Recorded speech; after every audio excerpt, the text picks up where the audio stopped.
Hi guys, we're going to get started. So this is the Early Years May update. So just a recap from the last review that we did. So Messy Play is coming back onto camp again. Normally your Messy Play box should last you for 2 weeks, but obviously we've only got the one season, so feel free to use it to your heart's content. When you do use all the resources, please do send the boxes back because we can refill those. A couple of things to remember: make sure that the children are wearing the aprons. They are a little bit too big, so make sure you just tie them up. Make sure you're placing tarpaulins on the table or the floor under the tuck tray. Only use the food colouring when it is being diluted. So look at the session planners and that will tell you when you should be using them. So an example is Play-Doh, also the Moon Dough. The food dye will stay in clothes and also the children's skin if it's not diluted. Make sure that after you've done Messy Play, the tuff tray is being cleaned, in particular when you're sending it back to head office. And also don't forget to get involved yourself and get messy, and then put the photos afterwards, obviously with no children in, up on Facebook so everyone can see you having great fun with the Messy Play. In the Early Years Practitioner file, there are visual aids so that the staff can use these with the children so they can explore the quantities for themselves. If these do get dirty, please can you just make sure you wipe them down before you return them. In the last review, I introduced the new practitioner file, so you can see the picture of it there. This can be found in the support box. It also needs to be returned in the support box at the end of camp, not in the early years bag, please. So inside, it's got a handbook for the early years practitioner, based from guidance. This is also quite useful for camp managers as well, so they can see how the room should be set out. There's Ofsted guidance in there, so if you do get the phone call from us to say that Ofsted are coming, you can have a read through that. The Messy Play visual aids are in there. You've got session planner resources, so for Insect Hotel, there's some additional resources. You've also got Colour Splat Bingo, which is a great quiet time activity, and a few others. You can cut all of these up, just make sure that you put them back in the folder ready for the next season. And then at the very back of the folder, you've got the early years framework and the statutory guidance documents. Any questions on Messy Play or the practitioner's file?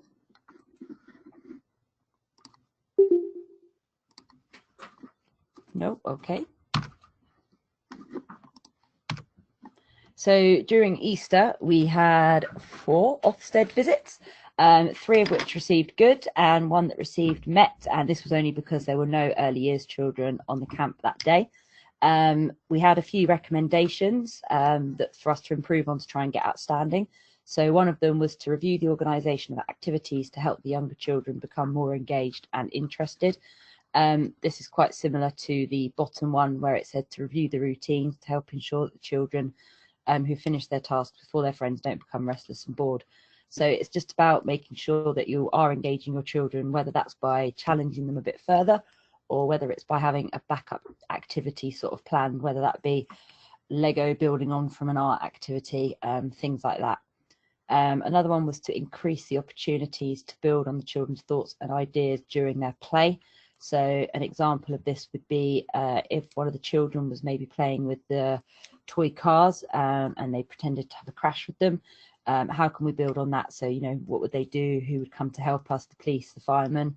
You can either do this with the toy cars, or also there is a policeman's hat in the role play. Again, don't be afraid to get involved with the children's play. That's what Ofsted are looking for. We need to be challenging the children. So why are they doing something and how could they change how they're doing it? Another one was to provide more consistent support for children to help them enhance their understanding of the benefits of healthy eating further. So instead of just encouraging them to have healthy fruit, we're thinking about how it keeps them healthy, why they're having that as opposed to a packet of crisps. Another one is to build on the organisation of the start of the day and the outdoor area to provide children with a wider range of activities. So during AM Club, you should have certain stations set up for all the children. When these are being set up, you as the early years staff should be speaking to your camp manager, thinking about how you can adapt them to make them suitable for the early years children so that they're not just sat there sort of watching the older children perhaps make snowflakes out of paper and things like that. In regards to the outdoor area, it's bit of a trickier one. Some of our schools, we have outdoor learning areas which we can use, which are perfect. But if we don't, it's about thinking about how we can still engage children with outdoor areas to provide a wider range of activities. So if your group are doing circle games, but perhaps you've got a child that's not interested and they're more interested in looking at the daffodils, think about how you can still make sure that you're watching both sets, but also engaging all the children at the same time. So this might be by offering that child who wants to look at the daffodils the opportunity to take pen and paper, and maybe they want to draw the daffodils while you're doing the circle games. It's sort of up to you guys. Has anyone got any questions about the Ofsted recommendations from Easter at all? I can unmute you, or you can unmute yourselves if you do, or just type in the comments box. Okay, we'll move on.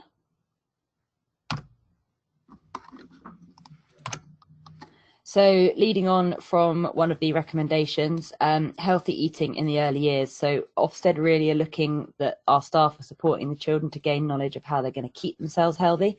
So again, like I said earlier, why are they having the fruit and the veg as part of their snack? Also things like when they do an activity. So before the activity, you could get them, if it's an active one, get them to feel their heart, see if they can describe how they think it's beating, and then get them running around, so doing a relay race, and then afterwards get them to feel their heart.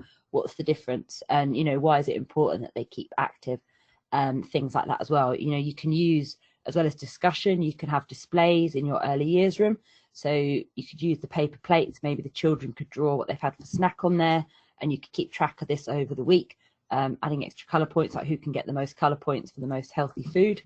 But we do encourage the colour points to be given for fresh fruit and veg. So not things like fruit flakes and yogurt covered raisins, because they're not as healthy as carrot sticks and cucumber.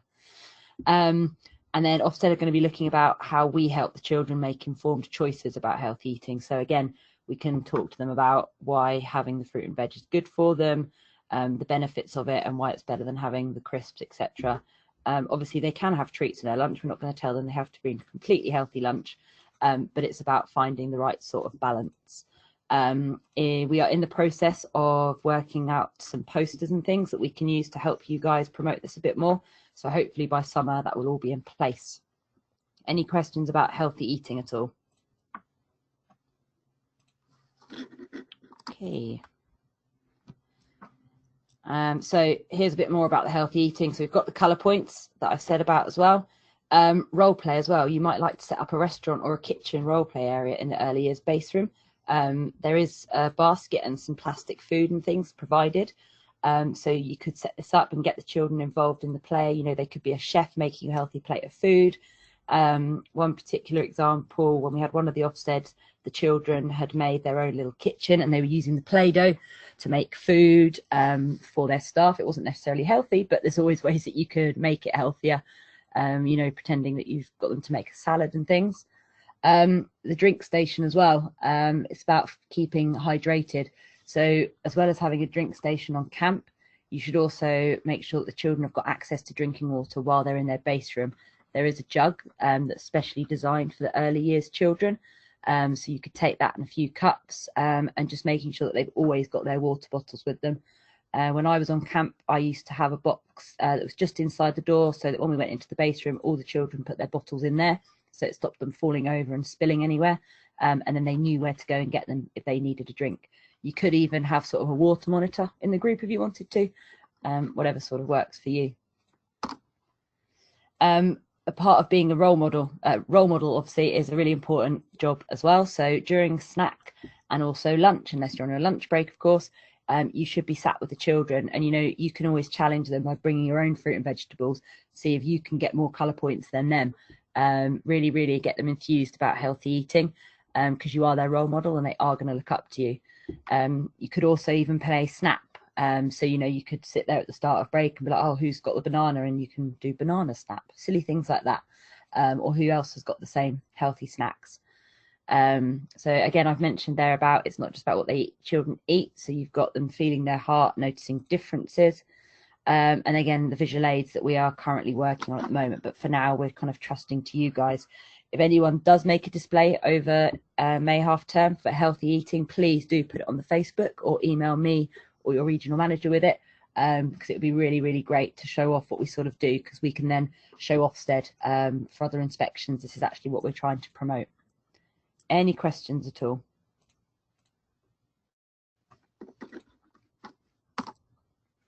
Okay, so moving on to May more specifically, our theme of the week is amazing animals.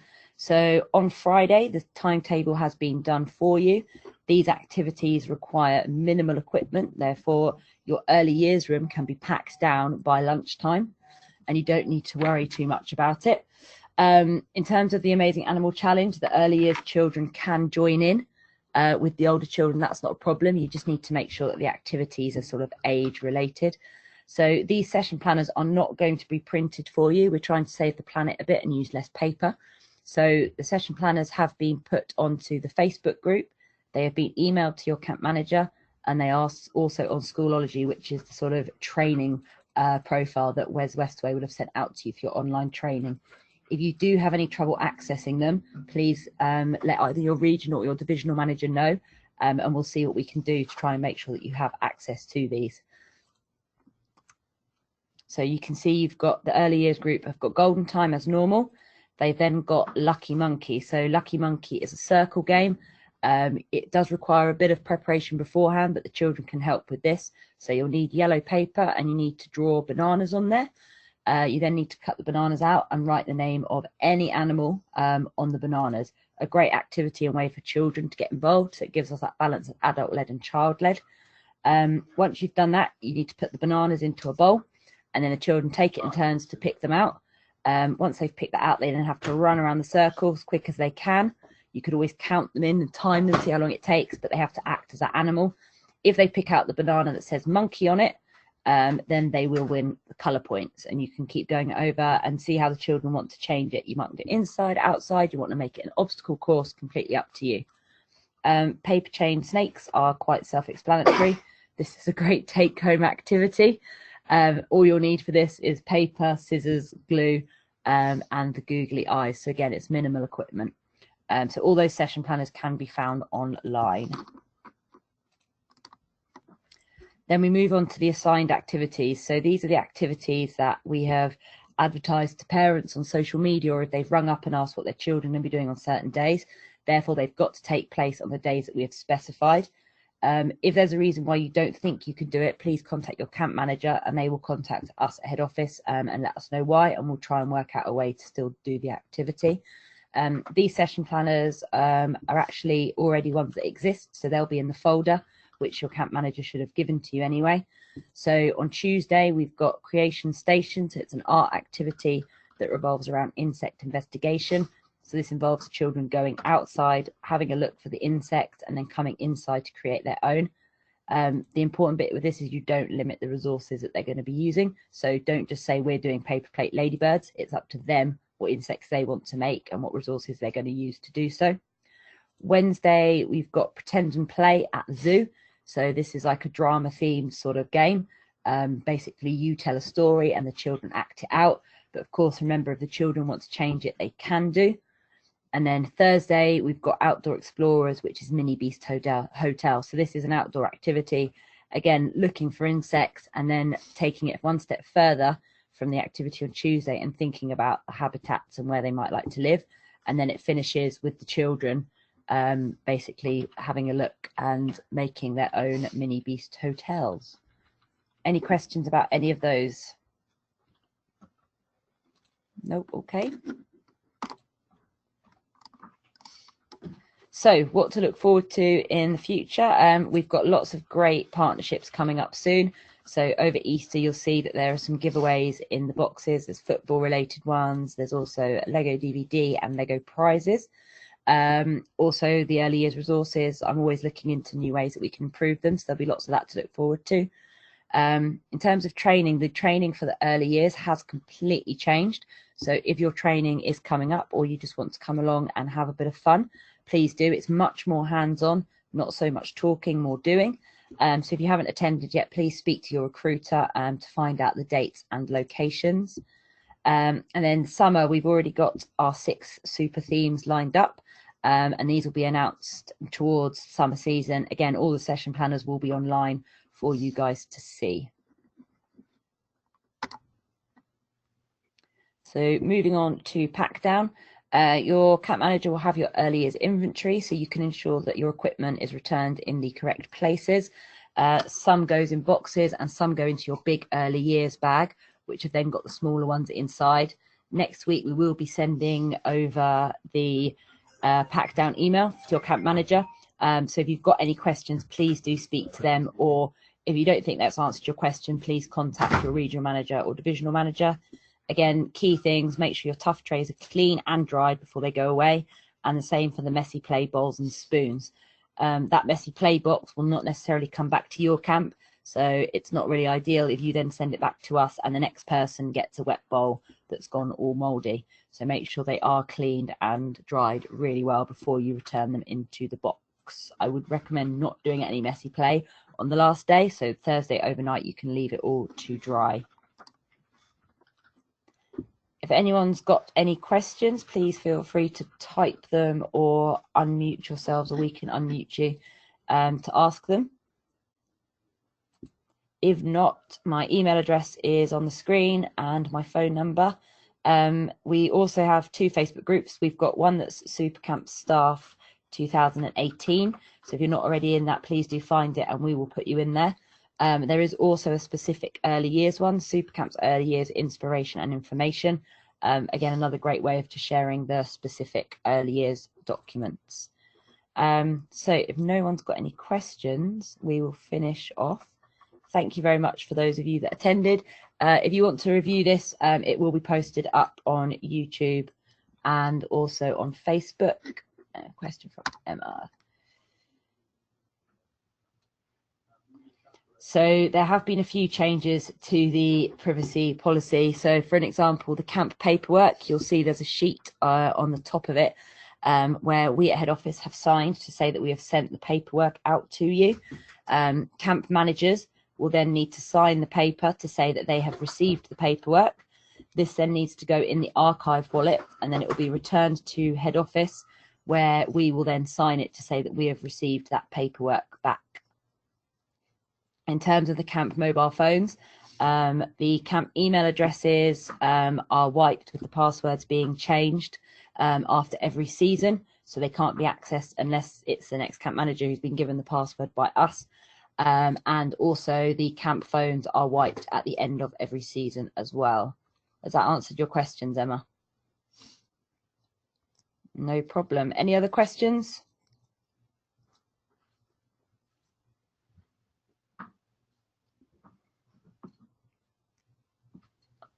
A pleasure, Jimmy Jones. Right, okay, we're going to finish off now, guys. Like I said, Wes will upload this in the next few minutes so you can watch it all again. Have a great season and see you all on camp, hopefully.